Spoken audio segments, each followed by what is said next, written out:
This week on Make Better Wealth Decisions, we're speaking with a senior management consultant who helps the financial services industry find a better way of servicing their clients, finding niches, and making sure that clients are actually getting what they need from the industry. This is Make Better Wealth Decisions, a podcast about financial blind spots, decision making, and how the reality of higher rates, global tensions, and tariff instability impact your investments. I'm your host, John DeGuy, a portfolio manager with Design Securities in Toronto. This week on Make Better Wealth Decisions, we're speaking with Raj Kuchibadla. He is the managing director for Research Plus Knowledge Equals Insight, which is RKI. Raj has over 25 years of business development, marketing, and management consulting experience. He's spent most of his career building sales, research, and marketing solutions. He has spent the past 15 years based in Toronto, a bachelor's degree in marketing and an MBA in business strategy. Raj, welcome. Thanks, John. Glad to be here. We talk about decision making on this podcast, and I wanted to ask you how decision making has impacted a world of diminishing personal connections. It's really been a fascinating few years. We have been tackling this issue on connections and how it has changed post-COVID. There was a really interesting study and that was initiated by the former Surgeon General of the US back in 2023 that talked about this idea of loneliness and personal connection and what the impacts have been of this post-COVID era and how that lack of connection and the need for better personal connection has impacted people's decision making. So we wanted to tackle this a little bit further. And we recently did a study of 4,000 citizens across North America and Europe to explore this a little bit further. And the outcomes of the research was really fascinating because what we found was that we identified what was called the third place in the study, which is basically where people find connections outside of their home, which is place one, their work, place two, and then this nebulous third place. And a lot of the post-COVID sentiment is around making these connections within the third place. And it was a challenge during COVID because we were all sort of locked in. So where do people make those connections? And from the research, we found that 63% of individuals relied on what was called online communities. And that was their trusted go-to, where they were able to connect with individuals, talk about topics and issues that were of interest to them. It was a place that was very helpful. But as you can imagine, when you're looking at these places and you're identifying them as places of influence, one of the concerns really is how much influence are they actually providing you? And are you speaking within a bubble? Are you identifying broader reach of topics and issues, or are you just basically in an echo chamber? And as it relates to personal finance, one of the things that came out of that study, which was really interesting, was 20% of the individuals who were in these communities engaged in topics around financial goals and advice. And they did have a tendency to skew younger and more male, which is not necessarily surprising, but it does ask the question, what type of advice are they getting? And who are they listening to? This is my go-to reflex. Is this sort of a meme stock community where people are just listening to people because they want to feel good about get rich quick schemes? Are they trying to get away from institutional advice? What is it that people are moving towards when it comes to this idea of understanding the impact of financial decisions based on people that are not necessarily experts? But as the research shown, there's a large cohort of folks that were participating in these communities. And I think it's something that's important for the advisor community to understand, because when we ask them about recommendations and who do you trust, they basically stated in the research, the individuals that do fall within this 20%, that they like the idea of sharing similar experiences. They like this idea of belonging. And they thought the advice was much more trustworthy in these environments than elsewhere.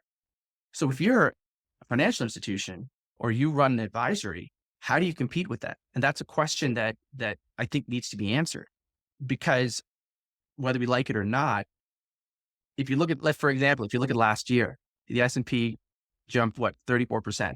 So anybody that was in an S&P fund without listening to an advisor is coming off like they're a genius, right? That they did very well. the idea of talking to experts is to be able to mitigate risks and manage your finances when the markets aren't booming. And I think that this is one of those areas where institutions, financial advisors are going to need to be able to ask much more detailed questions to their clients. They need to understand the importance of relationship building. They need to understand the importance of trust and how to build on that trust, and also understand where these individuals are going to outside of them to fill some of those voids and some of those gaps. I think there's been a real movement toward what, for lack of better terminology, would be called tribalism in the Mm, world in the past little while, and especially in the post-COVID world, where people just gravitate toward others who are of like mind. Oftentimes, that's being done online. And what I find frustrating as a person who is trying to educate the public with this podcast, and as a financial advisor who's concerned about getting designations and being evidence based in the advice that's being given, and I've had other guests talk about this, is that unfortunately, a lot of people, and especially young people, would gravitate toward so called influencers who are people who might have a lot of followers, and a lot of people will wait for the latest episode to drop of whatever it is. But oftentimes the what's being talked about is clickbait. It's the news du jour. I actually think the S&P 500 was only up in the mid 20s in 2024, but it was still a significant up year.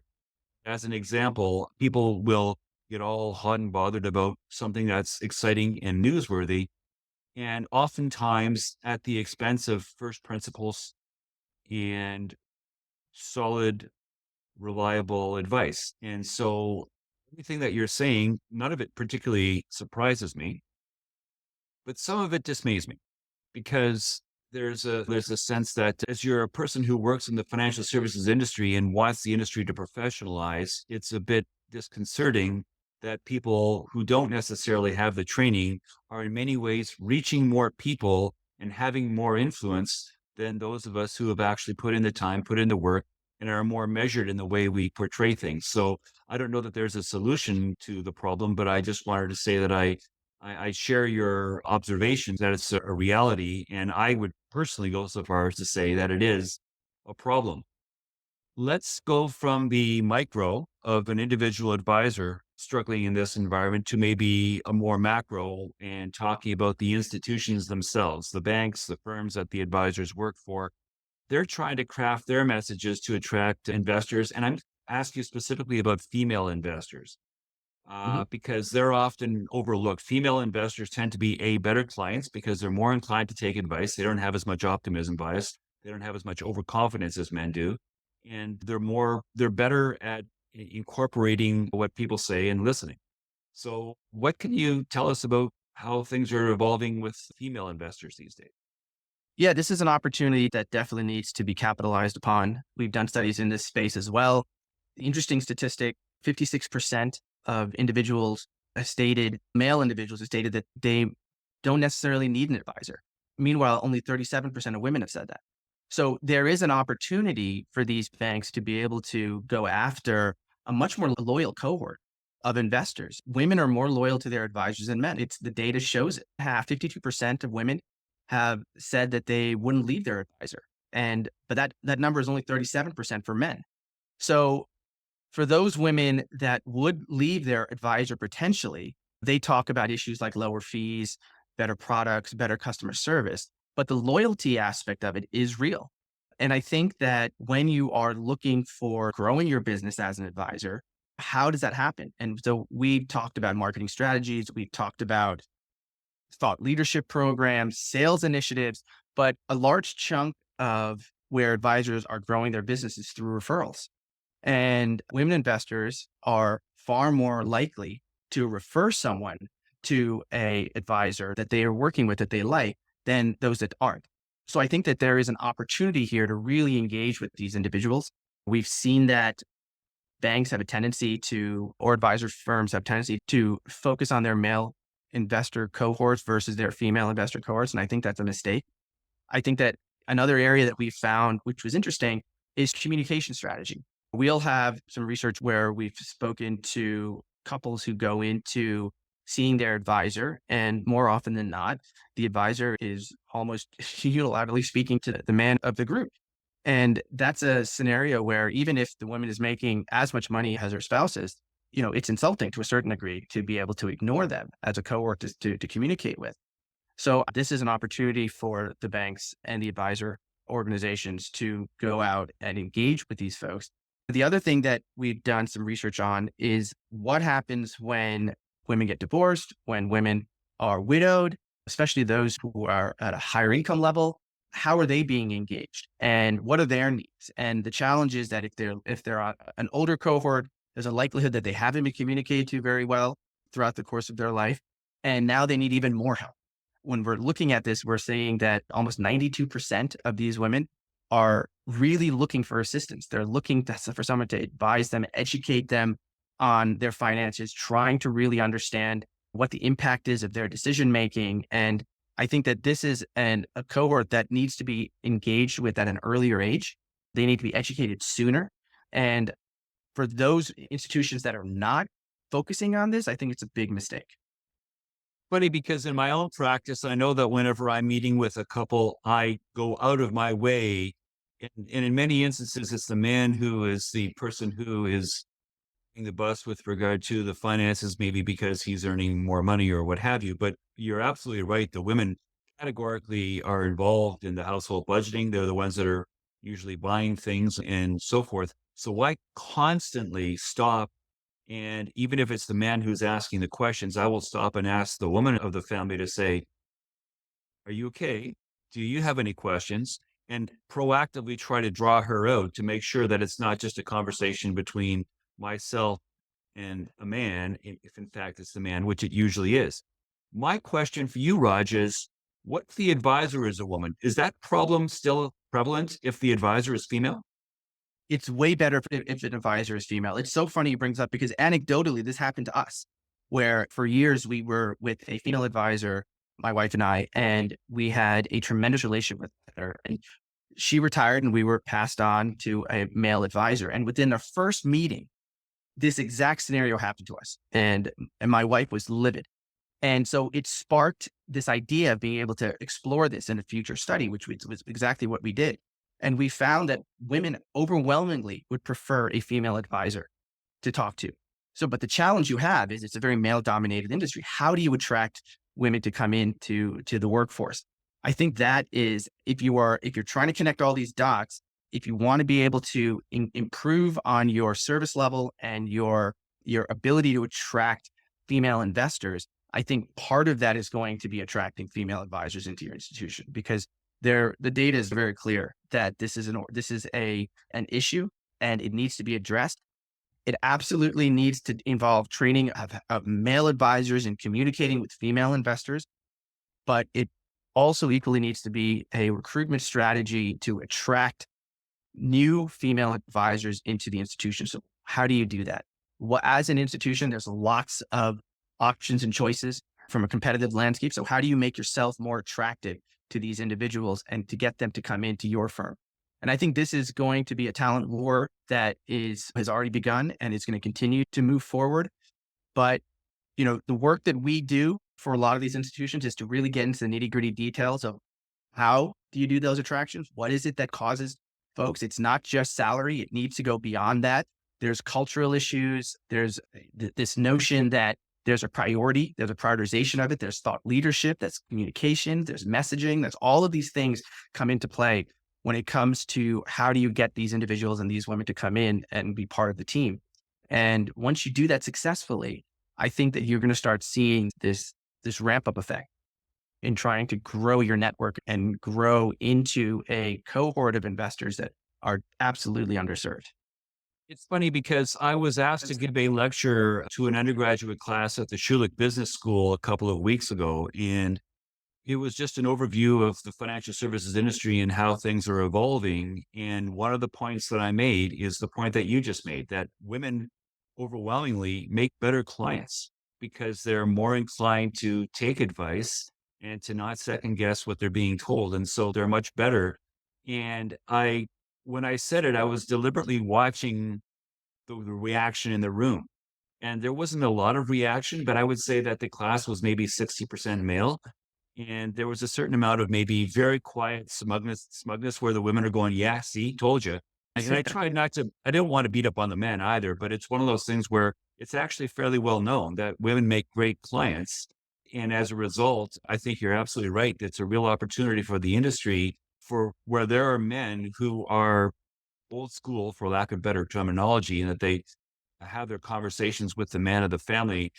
They should either reprogram quickly, or the industry has an opportunity to bring in female advisors in order for these female clients to feel that they're being heard. Because oftentimes I understand why your wife would be livid, because I believe I would be if I were her too. So there it is. And the thing is, it's funny because I think that the data clearly shows that women have a tendency to be a little less aggressive in their expectations of returns. And I think that going back to the original point of sort of this meme culture, it's very male driven. It's very young.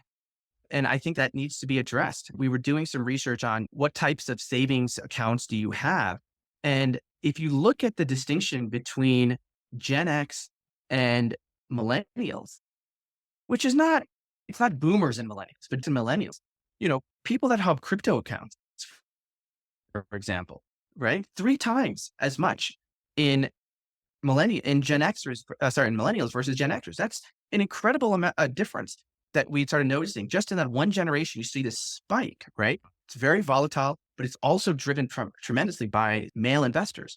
And so every single time we speak to our advisor, you can imagine their recoil when we mention, well, what about crypto? And they're like, "I- it's not really the place you want to go just because of its volatility. You're going to have a far more receptive audience if you are speaking to female investors on conservative, long-term growth, sound economic investing versus their male of the same age group, right? So these things just are the reality. I do think that, as you were mentioning earlier, it's about communication style. I think that's a big factor. I think that the advisor groups that are using social media better, that are creating content that's going to be, I think, impactful, but also succinct, I think they're the ones that are going to win. I think that there's a large cohort of the industry that still wants to be releasing 10-page white paper newsletters to their customers. And that just is not going to appeal to this cohort of people. Whether that's valuable and accurate or not isn't really the issue. This is really about gaining eyeballs, engagement, and being able to tell your story in a way that's going to be attractive to an audience you're trying to engage with. This customization of approach is, I think, critical. And a lot of the work that we do, because we're market researchers, is really getting into the psychographic segmentations and the demographic segmentation. And understanding when we speak to our clients, you cannot use a broad brush to paint the entire sector of investors you're trying to attract. You got to be really specific and concise about how you adjust your approaches for each of these different groups. And the surprising thing is the distinctions could be as small as a 5-year age gap between investor groups. That is new. That we haven't seen as much before, these massive distinctions between individual cohorts demographically that are within such a small bandwidth of age. So I think that is something that I would provide as advice to a lot of these firms. Do your Well, I homework, just, well, essentially. yeah, exactly. Give people what they want. Make sure that what you're offering is consistent with what they want. Let's move on to small business and small business owners managing the challenges of their own finances. What advice would you have for what you've learned with your market research in terms of their wants and needs? Yeah, I think small businesses are obviously the backbone of our economy. They make up the vast majority of businesses here in Canada, and helping them understand how to manage their finances better is critical. We've done research recently amongst over 750 small businesses to get a better understanding of how they manage cash flow and how they manage financial security. And this is a real issue. As a small business owner, I can relate to this. I think that there are massive challenges that these industries are seeing, that these small businesses and medium-sized businesses are seeing. When we looked at what are some of the major issues, the top 3 issues: increased labor cost, obviously reduced revenue, seasonality. These are all major issues that came out of the research that I think that as an advisor or an institution is trying to provide better services to these groups, they need to be aware of that. And those break up even further into different sectors. So for example, when we talk about challenges with labor costs, they're over indexed in people who are in the healthcare delivery space. right? So you're talking about dentists and physicians and pharmacists and people who are running long-term care facilities, people who are in the trades. Obviously they're going to be hit in a major way by these labor costs. So you need to figure out, okay, if cash flow is a challenge and trying to understand how to manage your financial security is a challenge, what are you providing as a service and advice in order to really make sure that these individuals have the tools that are necessary so that they're not feeling overwhelmed by the process? We wanted to understand, if we're looking at these issues, what are some of the personal impacts that we see when it comes to cash flow? And it hits home because it's actually very accurate. You're talking about increased stress and anxiety. You're talking about burnout. You're talking about exhaustion. You're talking about insomnia. These are issues that are all related to this. And what's the downstream effect of those challenges? How does it impact their day-to-day productivity and the potential for success for these small businesses? I think all of these issues become really critical. And a lot of this does stem from issues like cash flow. I think that's a major issue that small businesses, specifically around their finances, are struggling with. So if you can find tools and resources to address this, I think that it would be extremely beneficial. And if you're not servicing your clients in a way that meets these needs, there's an opportunity for sure that I think that a lot of institutions should be chasing, because the better that these small businesses and medium-sized businesses are in their confidence of where they are financially, I think that it's a win-win across the country. I think that there's a lot of downstream benefits of making sure that these individuals have the services and tools that are necessary to make sure that they feel very confident in where they are financially. It's funny because I had a guest on 5 or 6 episodes ago where we spoke exclusively about cash flow management and how that can help you in your decision making if you can find a way to know where the money is going and be able to plan accordingly, and then move forward with some degree of certitude and confidence, that it goes a long way to helping you get a good night's sleep, as you say. So, all right, let's wrap this up. Raj, I want to ask you the question that I ask everyone at the end, and that is, if it was up to you, what advice would you give people to help them to make better wealth decisions? I think it really comes down to planning, right? I think that one of the problems that a lot of folks have is they don't understand how to create sort of short-term and long-term goals. And at the same exact time, I think getting advice is critical. We are all experts in what we do. And a lot of times investing is not something that we're an expert in. So I think that getting advice from individuals is critical. And I think my advice would be, from the institutions that are providing this advice, understand your audience better.